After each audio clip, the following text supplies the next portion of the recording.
Hello friends, so let's discuss essay 240।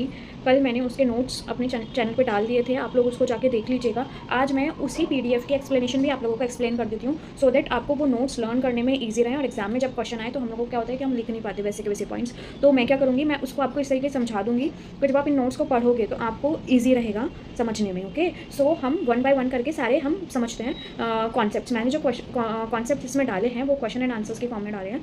तो हम इसमें 11 क्वेश्चन हैं, तो मैं सारे क्वेश्चंस के आप एक्सप्लेनेशन दूंगी सो दैट आप सारे क्वेश्चंस लर्न कर पाएँ। ओके, सो हम फर्स्टली इस जो ऑब्जेक्टिव ऑफ ऑडिटर है उस टॉपिक से स्टार्ट करते हैं। तो पहला क्या है, ऑब्जेक्टिव ऑफ ऑडिटर। देखो इसमें 3 पॉइंट है हमारे पास। ओके, पहला पॉइंट क्या बोल रहा है यहाँ पे, identify and assess the risk of material misstatements in the financial statements due to fraud. Auditor को क्या करना है, आइडेंटिफाई एंड असेस करना है क्या, risk of material miss statement, जिसको हम रोमम बोलते हैं, कि फ्रॉड की वजह से कौन से रिस्क हमारी फाइनेंशियल स्टेटमेंट में आ सकते हैं मटीरियल मिस स्टेटमेंट के, उनको आइडेंटिफाई एंड असेस करेगा। ठीक है, सेकंड पॉइंट में ये क्या बोल रहे हैं, obtain sufficient and appropriate audit evidence about the assessed ROMM due to fraud through designing and implementing appropriate responses. पहले में क्या किया, आइडेंटिफाई एंड असेस किया, मतलब रिस्क को, रोमम को ढूंढा। दूसरे में क्या करेगा, ये अपनी डिजाइन और इंप्लीमेंटेशन करेगा, किसको, अपने जो अप्रोप्रिएट रिस्पॉन्स, मतलब कि हमने पहले देख लिया कि उसके रिस्क क्या है, क्या ठीक है, फ्रॉड के रिस्क क्या क्या है, सबसे पहले हमने उनको देख लिया, हमने उनको पहचान लिया। अब हम क्या करेंगे, उनके रिस्पॉन्सेज देखेंगे। ठीक है, उनके रिस्पॉन्सेज को डिजाइन करेंगे और फिर उनको इंप्लीमेंट करेंगे, और इंप्लीमेंट करके साई ऑब्टेन करेंगे। साई यानी sufficient and appropriate audit evidence. ठीक है,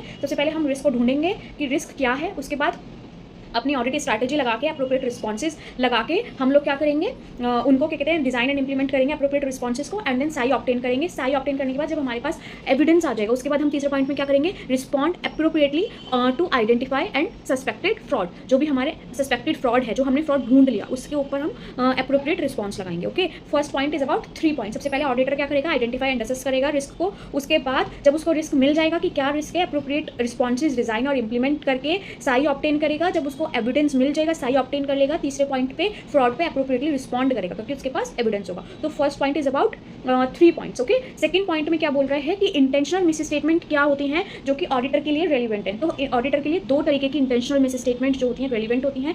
पहली is misappropriation of asset, दूसरी fraudulent financial statement, financial reporting. Okay, तो या तो आप फाइनेंशियल रिपोर्टिंग में, फाइनेंशियल स्टेटमेंट्स में कुछ गड़बड़ करोगे, या फिर आप असेट्स की चोरी करोगे। तो ये 2 तरीके की जो होती हैं वो इंटेंशनल मिस स्टेटमेंट होती हैं जो कि रेलिवेंट होती हैं ऑडिटर के लिए। दूसरी चीज़ कि दोनों में ही इसके पास इंसेंटिव और प्रेशर होगा कि मैनेजमेंट या एम्प्लॉय कोई भी इस काम को करेगा। फ्रॉड को करने के लिए क्या होता है, प्रेशर और इंसेंटिव होता है। ठीक है, कि आप इसको करो, ऐसा आपके ऊपर प्रेशर होगा और इसको करके आपको कोई ना कोई बेनिफिट हो रहा होगा। इसके बाद हम चलते हैं क्वेश्चन नंबर 1 पे। ओके, तो फर्स्ट क्वेश्चन मेरा क्या बोलता है, फर्स्ट क्वेश्चन मेरा बोलता है how financial fraudulent financial reporting में बी कॉस्ड बाय एंटिटीज। ठीक है, तो एंटिटीज फ्रॉडुलेंट फाइनेंशियल रिपोर्टिंग कैसे करती हैं, तो आंसर क्या बोलता है, fraudulent financial reporting involves intentional miss statements. एक बात ध्यान से सुनिए, जो मिस स्टेटमेंट होती हैं वो 2 तरीके की होती है, अनइंटेंशनल और intentional. Unintentional misstatement can never constitute to fraud, उससे कभी फ्रॉड नहीं होगा। अनइंटेंशनल मिस स्टेटमेंट से फ्रॉड होता ही इंटेंशनल मिस स्टेटमेंट से। तो यहाँ पे बोल रहे हैं फ्रॉडुलेंट फाइनेंशियल रिपोर्टिंग जो है उसमें हमारा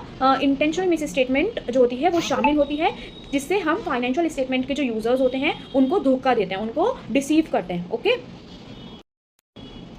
ठीक है, अब क्या आते हैं, पहले हमने देख लिया फ्रॉडुलेंट फाइनेंशियल रिपोर्टिंग क्या होता है, उसमें मिस स्टेटमेंट होती है जिससे हम फाइनेंशियल स्टेटमेंट के यूजर्स को डिसीव करते हैं, उनको धोखा देते हैं। फिर क्या बोल रहे हैं, causes of fraudulent financial reporting. ठीक है, फ्रॉडुलेंट फाइनेंशियल रिपोर्टिंग कैसे होती है, fraudulent financial reporting by the efforts of management to manage earnings in order to deceive users by financial statements by influencing their perception as to entity's performance and profitability. Means जो employees और management होता है वो इस तरीके से financial reporting को करता है कि जिससे फाइनेंशियल स्टेटमेंट के जो यूजर्स हैं उनको धोखा दिया जाए, किस चीज़ के रिगार्डिंग की एंटिटी बहुत अच्छा परफॉर्म कर रही है, एंटिटी की प्रॉफिटेबिलिटी बहुत अच्छी है, इस चीज़ से रिलेटेड धोखा देने के लिए फ्रॉडुलेंट फाइनेंशियल रिपोर्टिंग की जाती है। ठीक है, फ्रॉडुलेंट फाइनेंशियल रिपोर्टिंग किस तरह से अचीव की जाती है, कैसे की जाती है, अभी तो हमने क्या पढ़ा, फ्रॉडुलेंट फाइनेंशियल, पहले पॉइंट में हमने पढ़ा फ्रॉडुलेंट फाइनेंशियल रिपोर्टिंग जो है वो इंटेंशनल मिस स्टेटमेंट से होती है। दूसरा हमने पढ़ा कि मैनेजमेंट और एम्प्लॉय करता है ताकि वो प्रॉफिटेबिलिटी और परफॉर्मेंस से रिलेटेड हमारे फाइनेंशियल स्टेटमेंट के यूजर्स को डिसीव कर सके। तीसरा अब हम क्या पढ़ रहे हैं इस पॉइंट में हम तीसरा पढ़ रहे हैं फाइनेंशियल फ्रॉडुलेंट फाइनेंशियल रिपोर्टिंग किस तरह से अचीव की जा सकती है। तो फ्रॉडुलेंट फाइनेंशियल रिपोर्टिंग 3 तरह से अचीव की जा सकती है। इसमें हमारे पास 3 पॉइंट्स हैं। ठीक है,